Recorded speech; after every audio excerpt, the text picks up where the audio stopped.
샬롬, 사랑하는 밴쿠버 영락교회 가족 여러분, 지난밤도 평안하셨지요? 오늘은 2021년 11월 2일 화요일 아침입니다.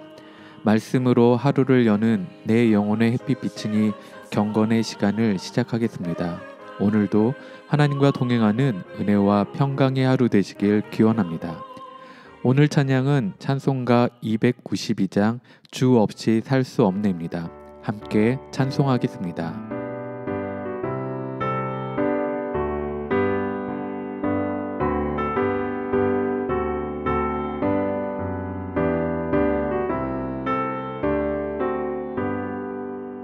주 없이 살 수 없네 죄인의 구주여 그 귀한 몸의 피로 날 구속하소서 구주의 손으로 흘리신 보혈이 내 소망 나의 위로 내 영광 됩니다.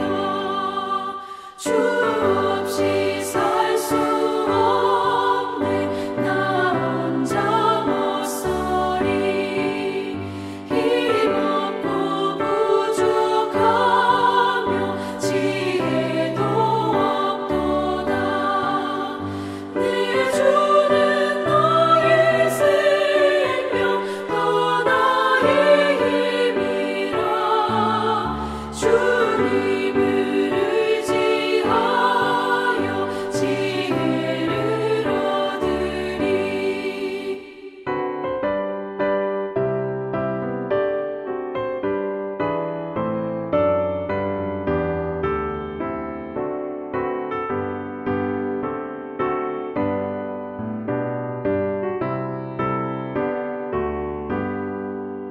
주 없이 살 수 없네 내 주는 아신다 내 영의 깊은 간구 마음의 소원을 주밖에 나의 마음 위하여 주리요 내 마음 위로하사 영원케 하시네 주 없이 살 수 없네 세월이 흐르고 이 깊은 고독 속에 내 생명 끝나도 사나운 풍랑일 때 날 지켜주시니 내 곁에 계신 주님 늘 힘이 됩니다.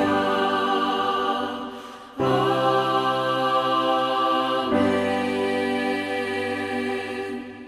함께 기도하겠습니다. 사랑과 은혜가 풍성하신 하나님, 오늘도 저희에게 새 날을 허락해 주셔서 감사합니다. 오늘도 하나님의 말씀 앞에 섭니다. 하나님의 말씀을 묵상할 때에 말씀의 비밀을 깨달아 알게 해주시고 그 말씀에 순종하는 하루가 되게 해 주시옵소서. 오늘도 저희의 영혼과 삶에 진리의 빛, 은혜의 빛을 비춰 주시옵소서. 예수님의 이름으로 기도드립니다. 아멘.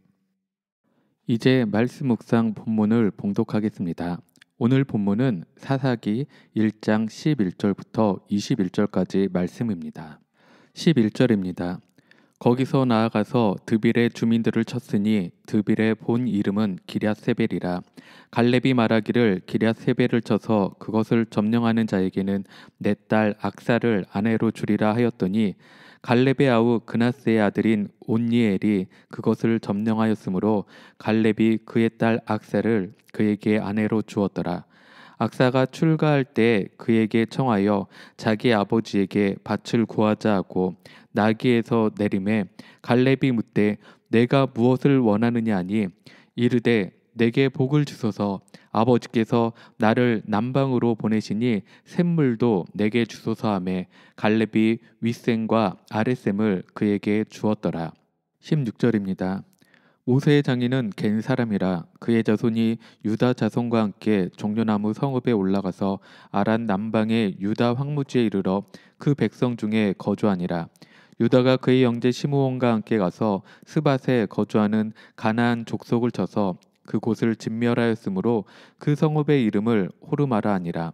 유다가 또 가사 및 그 지역과 아스글론 및 그 지역과 에그론 및 그 지역을 점령하였고 여호와께서 유다와 함께 계셨으므로 그가 산지 주민을 쫓아내었으나 골짜기의 주민들은 철병거가 있으므로 그들을 쫓아내지 못하였으며 그들이 모세가 명령한 대로 헤브론을 갈렙에게 주었더니 그가 거기서 안악의 세 아들을 쫓아내었고 베냐민 자손은 예루살렘에 거주하는 여부스 족속을 쫓아내지 못하였으므로 여부스 족속이 베냐민 자손과 함께 오늘까지 예루살렘에 거주하니라.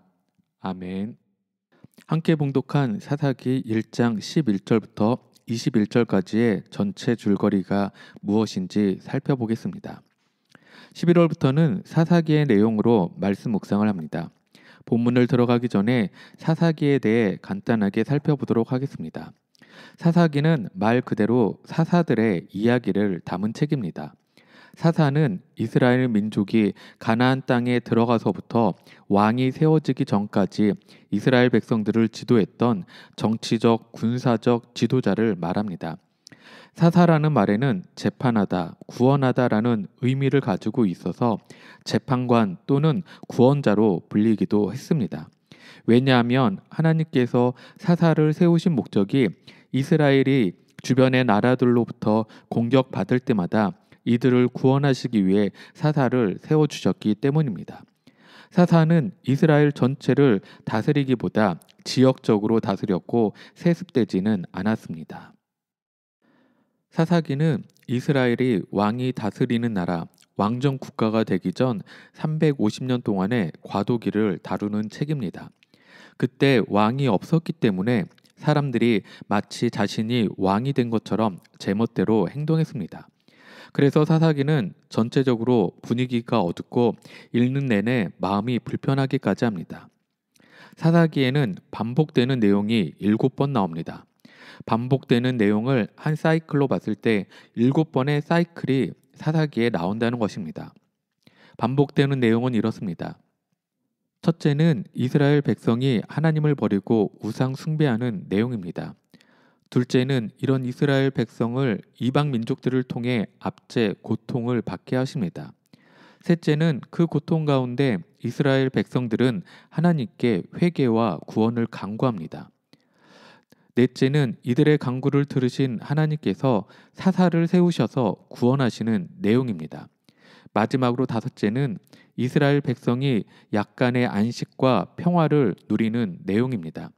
하지만 앞에서 말했듯이 이 약간의 안식과 평화를 누리면서 이스라엘 백성들은 또다시 하나님을 버리고 우상을 숭배하게 됩니다. 즉 우상 숭배, 고통, 회개와 간구, 사사를 통한 구원, 약간의 안식과 평화, 이 내용이 7번이나 반복해서 나오는 책이 사사기입니다. 그리고 사사기 전체적으로 우리를 다스리는, 우리의 인생을 다스리는 주인이 누구인가? 바로 내 자신이 아니라 하나님이시다라는 것을 말씀하고 있는 책이 사사기입니다. 오늘 본문은 크게 두 부분으로 나뉩니다. 온니엘과 악사에 대한 내용과 유다와 시므온, 베냐민 지파의 정복 실패에 대한 이야기가 나옵니다. 본문 11절에서 15절까지의 말씀은 온니엘과 악사에 대한 이야기입니다. 갈렙은 드빌, 기랴세벨을 점령하는 자에게 자신의 딸 악사를 아내로 주겠다고 약속합니다. 이때 이방인 출신인 온니엘이 드빌을 정복하고 악사를 아내로 맞이합니다. 여기서 더 주목할 부분은 악사의 행동입니다. 악사는 출가할 때 아버지 갈렙에게 밭을 요구합니다.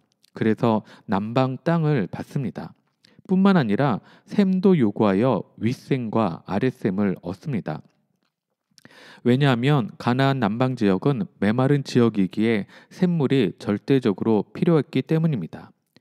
악사는 땅이 하나님의 선물임을 알고 있었습니다. 뿐만 아니라 하나님과 맺은 약속은 반드시 이룬다는 사실을 알고 있었습니다. 그러기에 당당하게 요구하였던 것입니다. 이것을 통해 우리 또한 하나님과 맺은 언약을 믿고 행한다면 우리들도 악사처럼 풍성한 생명과 축복을 얻을 수 있다는 것을 깨닫게 해줍니다. 본문 16절에서 21절 말씀은 유다와 시므온 지파 그리고 베냐민 지파가 가나안 땅을 정복하게 되는데 하나님께서 말씀하신 대로 완전한 정복을 하지 못하고 반쪽짜리 정복을 한 이야기, 다시 말하면 정복 실패에 대한 이야기가 나옵니다. 이들이 실패했던 이유는 단 한 가지입니다. 끝까지 하나님의 말씀에 순종하지 못하고 하나님을 신뢰하지 못했기 때문입니다. 분명 하나님만 의지하고 하나님 명령에 순종하고 나아가면 하나님께서는 승리를 주실 것을 약속하셨음에도 불구하고 그들은 하나님보다 세상의 가치관, 합리적인 사고가 먼저 앞서므로 가나안 땅을 정복하는데 실패하게 되는 것입니다. 인간적인 생각으로는 저들은 철병거가 있어서 이스라엘이 정복에 실패했다고 볼 수 있습니다.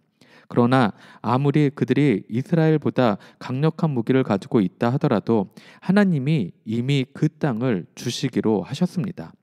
이스라엘 백성은 하나님만 신뢰하고 나아가면 되는 것입니다. 하지만 이스라엘은 그렇게 하지 못한 것입니다. 이것을 통해 우리에게 주시는 교훈이 큽니다. 오늘 하루 하나님의 약속을 믿고 하나님을 신뢰함으로 나아가고 있는지 되돌아 보아야 할 것입니다. 둘째로 오늘 본문에 나타난 하나님은 어떤 분이십니까? 오늘 본문에 나타난 하나님은 약속의 성취를 이루시는 분이십니다. 오늘 본문 20절 말씀을 읽겠습니다. 그들이 모세가 명령한 대로 헤브론을 갈렙에게 주었더니 그가 거기서 아낙의 세 아들을 쫓아내었고 아멘. 바로 앞 19절 말씀에 유다 지파가 하나님께서 함께 하셔서 정복 전쟁을 승리하며 가나안 땅을 점령해 나가는 이야기가 나옵니다. 그런데 어느 지역에서는 가나안 주민들을 점령하는데 어느 지역에서는 점령을 하지 못합니다. 그 이유가 그들의 무기 때문에 점령하지 못한다라고 합니다. 철병거가 있는 골짜기 주민들은 쫓아내지 못한 것입니다. 자기들보다 더 힘이 있고 센 무기들로 무장한 주민들 앞에서는 자기들이 피해간 것입니다. 분명 하나님께서 유다와 함께 하셨다고 하셨는데도 말입니다. 하지만 20절에 나오는 갈렙의 모습은 달랐습니다. 갈렙은 처음부터 하나님이 함께 하시면 충분히 그 땅을 차지할 수 있을 것이라 믿었고 그 믿음대로 행했습니다. 여호수아 14장 12절 말씀을 보면 그날에 여호와께서 말씀하신 이 산지를 지금 내게 주소서. 당신도 그날에 들으셨거니와 그곳에는 아낙 사람이 있고 그 성읍들은 크고 견고할지라도 여호와께서 나와 함께 하시면 내가 여호와께서 말씀하신 대로 그들을 쫓아내리이다 하니라고 선포했었습니다. 갈렙은 자신의 발로 밟는 땅은 영원히 너와 내 자손의 기업이 될 것이라는 하나님의 약속을 믿고 행했습니다. 그러기에 85세의 나이에도 불구하고 아낙 자손들과 싸워 약속대로 헤브론 땅을 차지한 것입니다. 하나님의 약속을 믿고 싸울 때 하나님은 약속의 땅을 허락하십니다. 하나님은 자신이 약속한 것은 반드시 이루시는 분이십니다. 우리가 해야 할 것은 단지 그 하나님을 신뢰하고 믿음으로 따르는 것입니다. 이스라엘과 함께 하시겠다고 약속하신 하나님은 오늘 우리와 동일하게 함께하고 계십니다. 오늘 하루도 그 하나님을 신뢰함으로 우리에게 맡겨진 귀한 사명 잘 감당하는 여러분 모두가 되시길 주님의 이름으로 축원합니다. 마지막으로 오늘 말씀이 나에게 주시는 교훈과 메시지는 무엇입니까? 하나님을 신뢰함으로 굳건한 믿음을 가지고 끝까지 경주하라는 것입니다. 오늘 본문 19절 말씀을 함께 읽겠습니다. 여호와께서 유다와 함께 계셨으므로 그가 산지 주민을 쫓아내었으나 골짜기의 주민들은 철병거가 있으므로 그들을 쫓아내지 못하였으며. 아멘. 오늘 본문은 유다 지파가 골짜기의 주민들을 정복하지 못한 이유가 그들이 철병거를 사용하였기 때문인 것처럼 나옵니다. 그러나 사사기 4장을 보면 사사 드보라와 바락은 철병거 900대를 가진 야빈 왕을 상대로도 대승을 거두었습니다. 즉, 이 전쟁의 진짜 패배 원인은 유다 지파가 하나님을 온전히 신뢰하지 못한 데 있습니다. 전쟁의 승패는 칼과 창에 있지 않습니다. 전쟁의 승패는 하나님께서 이 전쟁에 우리와 함께하고 계시는가가 중요한 것입니다. 유다 지파가 진심으로 하나님을 의지하고 함께하심을 믿었다면 분명 승리할 수 있었을 것입니다. 다시 말하면 우리는 하나님을 신뢰하고 굳건한 믿음을 가지고 순종함으로 끝까지 경주하는 삶을 살아야 한다는 것입니다.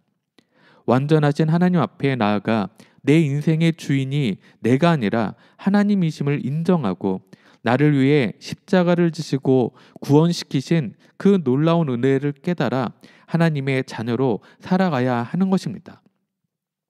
거듭난 우리의 삶 속에 예수 그리스도의 보혈의 능력을 회복하고 이제는 세상의 방식이 아니라 하나님의 방식으로 온전히 믿고 신뢰하고 하나님 앞에 믿음으로 반응하며 살아가야 하는 것입니다. 그 순종의 삶을 사시는 오늘 하루가 되시길 축복합니다. 오늘 하루도 온전히 하나님만 바라보며 신뢰함으로 모든 환경 가운데 굳건한 믿음을 가지고 끝까지 경주하는 여러분 모두가 되시길 주님의 이름으로 축원합니다. 함께 기도하겠습니다. 우리 인생의 주관자 되시며 우리의 삶을 이끌어 가시는 주님, 주님의 그 사랑을 찬양합니다. 우리는 연약하여 주님을 의지하며 신뢰하기보다 세상의 방식대로 편한 방법대로 살아가려고 할 때가 너무나 많습니다. 우리의 어리석음을 용서하여 주시고 오늘 하루도 더욱 주님을 붙들고 신뢰하며 나아가는 저희가 되게 하여 주시옵소서. 굳건한 믿음으로 끝까지 순종하며 나아가 예수님이 가셨던 그 순종의 길을 온전히 따라가는 저희 모두가 되게 하여 주시옵소서. 이제는 우리 주 예수 그리스도의 크신 은혜와 하나님의 놀라우신 사랑하심과 성령님의 감화감동 교통하심이 온전히 하나님을 신뢰하며 굳건한 믿음을 가지고 끝까지 순종하며 온전한 하나님의 사람으로 살아가기로 결단한 사랑하는 모든 성도들 머리 위에 그들의 가정과 생업 위에 지금부터 영원토록 함께 하시길 간절히 축원하옵나이다. 아멘. 찬양이 연주되는 동안 오늘 주신 말씀과 기도 제목을 가지고 믿음으로 함께 기도하겠습니다. 첫째는 오늘 하루의 삶 가운데에도 온전히 주님을 바라보며 신뢰함으로 굳건한 믿음의 삶 살게 해달라고. 둘째는 예수 그리스도의 그 순종의 길을 본받아 오늘 하루도 우리에게 맡겨주신 귀한 사명 끝까지 잘 감당하는 삶 살게 해달라고. 셋째는 우리 영락 공동체의 한 사람 한 사람을 지켜주시고 보호하셔서 늘 평안 가운데 거하게 하시고 모든 순간들 가운데 주님의 은혜 충만한 삶 살아가도록 함께 중보하며 기도하겠습니다. 마지막으로 우리의 부모, 형제, 이웃 또 선교주와 선교사님들을 위해서도 함께 중보하며 기도하겠습니다.